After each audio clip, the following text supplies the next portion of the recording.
ଗୋଟିଏ ଜଙ୍ଗଲରେ ଗୋଟିଏ କାଉ ରହୁଥିଲା। ସିଏ ସବୁବେଳେ ନିଜେ ନିଜକୁ ଆଇନାରେ ଦେଖୁଥିଲା ଏବଂ ଉଦାସ ହୋଇ କହୁଥିଲା, ମୁଁ କେତେ କଳା, ମୋ ସ୍ୱର ବି କେତେ ଖରାପ। ନା ଲୋକେ ମୋତେ ଦେଖିବାକୁ ପସନ୍ଦ କରନ୍ତି, ନା ମୋତେ ତାରିଫ କରନ୍ତି।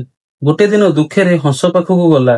ହଂସକୁ କହିଲା, ହଂସ ଭାଇ, ତମେ କେତେ ସୁନ୍ଦର, ରଙ୍ଗ ତୋର ଧଳା, କେତେ ଖୁସିରେ ପାଣିରେ ପହଁରୁଛ। କାଶ ମୁଁ ତମ ଭଳି ହୋଇଥାନ୍ତି କି? ହଂସ ହସିକି କହିଲା, କିଏ କହିଲା ମୋ ଜୀବନଟା ଖୁସି ବୋଲି? ମୋ ଜୀବନରେ ଜମା ବି ଖୁସି ନାହିଁ। ବାହାରୁ ତତେ ଏମିତି ଲାଗୁଛି, କିନ୍ତୁ ମୁଁ ଜାଣିଛି ଏ ଗଭୀର ପାଣିରେ ପହଁରିବା ପାଇଁ କେତେ କଷ୍ଟ କରିବା ପାଇଁ ପଡୁଛି। ଆଉ ଯୋଉ ରଙ୍ଗ କଥା ତୁ କହୁନୁ, ଧଳା ବି କେଉଁ ରଙ୍ଗ? ମଲା ପରେ ମୃତ୍ୟୁର ପ୍ରତୀକ ଧଳା ରଙ୍ଗ। କାଉ କହିଲା, ତମେ ଏ ଜୀବନରେ ଖୁସି ନାହଁ? ହଂସ ହସିକି କହିଲା, ଜମା ବି ନୁହଁ। ଦୁନିଆରେ ଜଣେ ଖୁସିରେ ଅଛି, ସିଏ ହେଉଛି ମୟୂର, ଯାହାର ରଙ୍ଗ ଦେଖିକି ମନ ଖୁସି ହୋଇଯାଏ। ଦି ଜଣ ମିଶିକି ମୟୂର ପାଖକୁ ଗଲେ। ମୟୂର ଭାଇ, ଭଗବାନଙ୍କ ଆଶୀର୍ବାଦ ତମ ଉପରେ ବହୁତ ଅଛି। କି ଜୀବନ ତୁ ପାଇଛୁ। ପ୍ରକୃତି କେତେ ସୁନ୍ଦର ଭାବରେ ତତେ ଗଢ଼ିଛି। କି ସୁନ୍ଦର ସ୍ୱର ତୋର।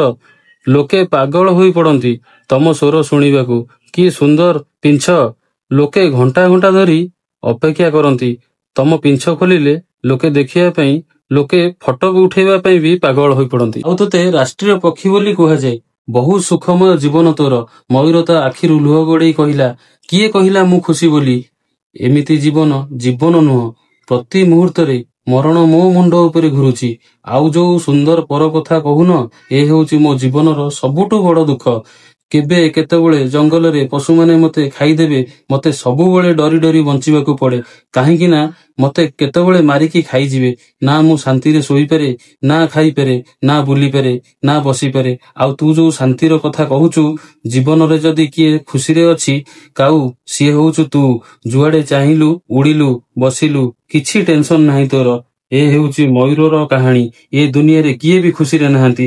ସମସ୍ତେ ନିଜ ନିଜ ଦୁଃଖରେ ଦୁଃଖୀ। କେବେ ବି ଆଉ କାହାର ଖୁସି ଦେଖିକି ନିଜେ ଦୁଃଖୀ ହୁଅ ନାହିଁ। ଜୟ ଜଗନ୍ନାଥ।